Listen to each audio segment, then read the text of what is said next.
السلام علیکم دوستو، عشق اور خوف میں کیا فرق ہے؟ آج میں عشق اور خوف میں فرق آپ کے سامنے رکھنا چاہوں گا۔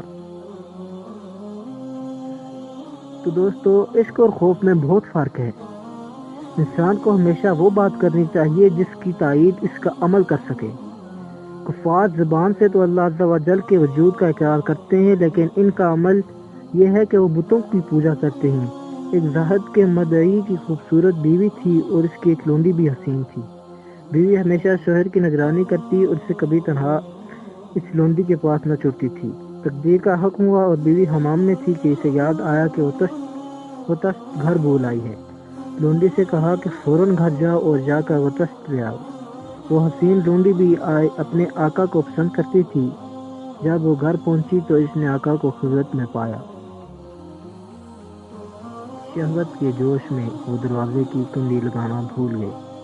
بیوی نے سوچا کہ میں نے تو روئی اور آگ کو خود اکٹھا کر دیا ہے۔ وہ تیزی سے گھر کی جانب بھاگی۔ بیوی اور لونڈی کے بھاگنے میں بہت فرق ہے۔ بیوی ڈر سے بھاگ رہی تھی اور لونڈی اپنے عشق کی وجہ سے بھاگ رہی تھی۔ یہی کیفیت عارف اور زاہد کی سیرالی اللہ کی ہے۔ عارف کی سیر عاشقانہ اور زاہد کی سیر جہنم کے خوف کی وجہ سے ہے۔ بسط اور قبض اللہ عز و جل کی قدرت میں ہے۔ عارف کا تھوڑا سا وقت اس کے تحت بڑے بڑے کام کر جاتا ہے اور وہ قرب کے مقام جو زاہد 50 سال میں طے کرتا ہے وہ عاشق ایک ہی دن میں طے کر جاتا ہے۔ بسط و قبض کا یہ معاملہ عقل و وہم سے سمجھ نہیں آ سکتا۔ انسان شہوت اور بھوک کا غلام ہے، اس کی صرف خوف ہے۔ اللہ عز و جل کی صرف عشق ہے۔ قرآن مجید میں ہے کہ جو اللہ کرتے ہیں اور اللہ ان سے محبت کرتا ہے۔ اس فرمان سے معلوم ہوتا ہے کہ محبت اللہ عز و جل کی صفت ہے اور اللہ عز و جل کی ہر صفت کمال سے متصف ہے۔ محبت کے کمال کو ہی عشق کہا جاتا ہے، اس لیے عشق بھی اللہ عز و جل کی صفت ہوا۔ انسان میں اگر عشق ہے تو اس صفت خداوندی کا پر تو ہے، اصل نہیں ہے۔ عشق اور خوف میں بہت فرق ہے۔ اللہ عز و جل کی صفت عشق غیر محدود اور خوف یعنی قیامت تک کا زمانہ محدود ہے۔ غیر محدود میں نہیں سما سکتا، لہذا عشق خداوندی کا بیان قیامت تک بھی ممکن نہیں ہے۔ زاہد کے خوف کی سیر پاؤں کے ذریعے ہوتی ہے اور عارف کی پرواز 500 پروں والے عاشق کے ذریعے۔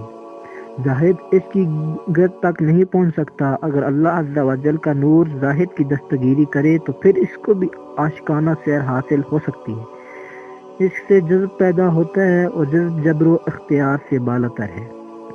تو مقصود بیان یہ ہے، مولانا محمد جلال الدین رومی بیان کرتے ہیں کہ زاہد کا زہد اپنی جگہ، مگر عارف چونکہ اللہ عز و جل کے عشق سے سرشار ہوتا ہے، اس لیے عشق کی منازل طے کرنا اس کے لیے مشکل نہیں، اور وہ اپنے اسی جذبہ عشق کی بدولت وہ مقام جو زاہد 50 سالوں میں طے نہیں کر سکتا، وہ ایک لمحے میں طے کر سکتا ہے۔ تو دوستو، یہ تھی آج کی ویڈیو، عشق اور خوف میں فرق کیا ہے، جو کہ میں نے حکایات رومی، مولانا رومی کی کتاب سے آپ کے سامنے رکھا تھا۔